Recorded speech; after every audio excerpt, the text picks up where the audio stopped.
Berikut ini adalah tips yang bakal bikin lo lebih gampang lepas dari kecanduan BOKFP dan JOLI.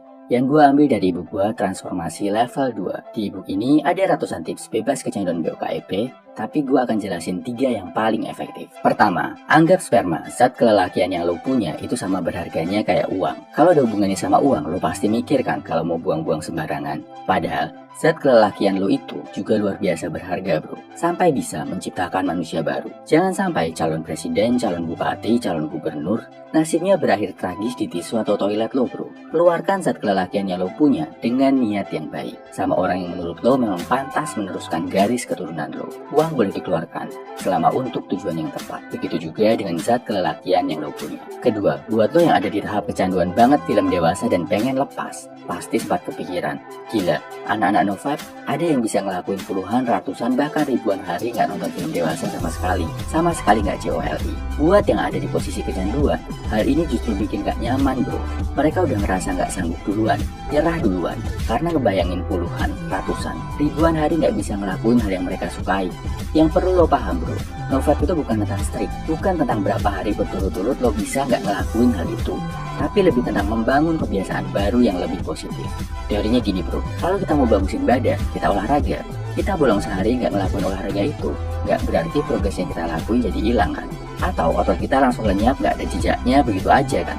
Sama kayak Novibe, di awal nggak perlu kejar strict dulu, bisa berapa hari berturut-turut, tapi kejar buat mengurangi dulu. Dari yang tadinya tiap hari nonton BOKFP dan JOLI, bisa berkurang menjadi seminggu sekali. Itu udah bagus bro, udah ada peningkatan. Sama kayak olahraga, Novibe juga lama-lama akan jadi kebiasaan, jadi gaya hidup baru yang positif, yang akhirnya bisa lo lakuin tanpa susah payah. Ketiga, jangan kasih pembenaran apapun tentang BOKFP. Sepanjang lo masih menyangka kalau film dewasa itu normal, bahkan bagus, selamanya lo gak akan lepas dari kecanduan ini bro. Coba deh pahami, di agama apapun, BOKFP itu adalah hal terlarang. Di norma apapun, nonton film dewasa itu dianggap sebagai perbuatan gak pantas. Dan coba lo logika ya bro, saat nonton BOKFP, lo ngeliat cewek yang lo suka enak-enak sama cowok lain, bukan sama lo tapi sama cowok lain. Ini harusnya bikin lo ngerasa lemah, malu, ngerasa gak berdaya sebagai cowok.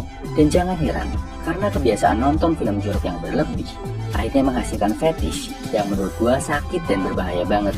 Namanya fetish cuckold, cuma bisa menikmati enak-enak saat melihat pasangan lo main sama cowok lain. Ini bahaya secara biologis dan psikologis. Dan udah banyak bro cowok model yang kena fetish ini. Jadi sadarilah dari sekarang bro, BOKFP itu nggak bagus buat hidup lo, apalagi kalau sampai kecanduan.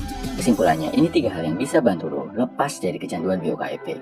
Pertama, perlakukan sperma yang lo punya layaknya uang yang berharga.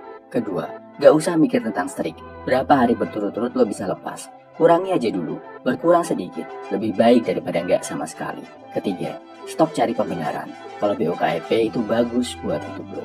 Tips lebih detail lainnya bisa lo baca di buku gua Transformasi Level 2. Share juga di kolom komentar kalau lo punya tips untuk lepas dari kecanduan BOKFP, biar kita bisa saling mengedukasi. Salam Value Man, semangat!